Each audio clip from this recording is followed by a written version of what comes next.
Hello everyone.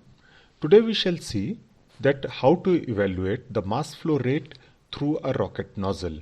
To evaluate this expression, we first take the general mass flow rate equation through any cross section, which is given as m dot is equal to rho a v.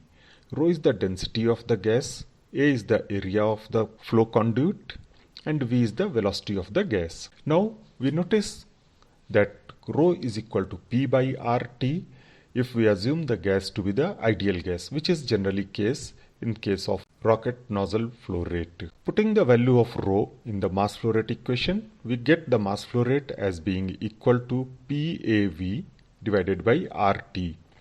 Again, we express the velocity v in terms of Mach number and velocity of sound, which is given as v is equal to m under root gamma RT. Putting this value in the mass flow rate, we get the mass flow rate as being equal to PAM root gamma RT divided by RT, which after simplification becomes as m dot being equal to PAM root gamma divided by root RT. And here we invoke the condition of total temperature or the chamber temperature, which gives the value of the static temperature T as being equal to T naught divided by 1 plus gamma minus 1 by 2 m square. And the static pressure coming in the mass flow rate equation can be expressed in the form of chamber pressure or total pressure as being equal to P naught divided by 1 plus gamma minus 1 by 2 m square whole raised to the power gamma by gamma minus 1. This makes the expression for mass flow rate as being equal to lengthy expression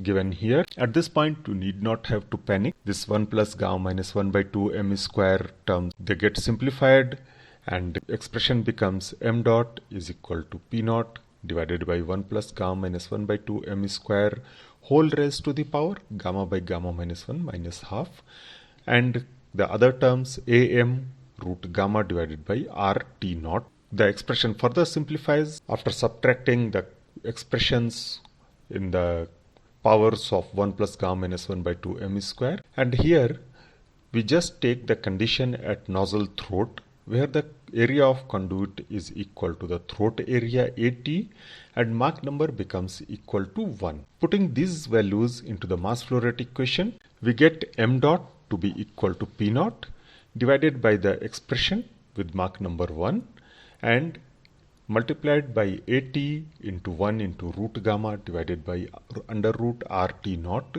This simplifies as m dot is equal to P naught AT divided by RT naught into a function of gamma, which is the ratio of specific heats.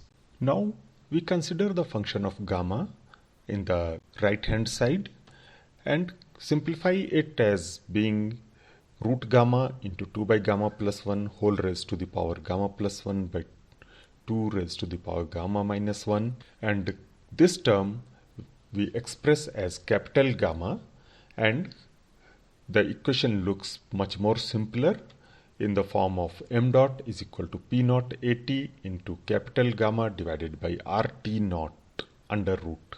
Here again we define a term C star, which is called characteristic speed or characteristic velocity, and it is given as root RT naught divided by capital gamma. So the mass flow rate expression becomes as m dot is equal to P naught AT divided by C star, where C star is characteristic velocity given as root RT naught by capital gamma, and capital gamma is a function of gamma, the ratio of specific heats, given by a slightly difficult kind of expression. So here we can notice that mass flow rate of the rocket depends on capital R, that is the gas constant of the rocket products of combustion. The higher the gas constant means with lower molecular weight of the products of combustion, C star will be higher, and we get higher mass flow rate through the same throat area of the rocket. So this is the expression for rocket mass flow rate. Thanks for watching.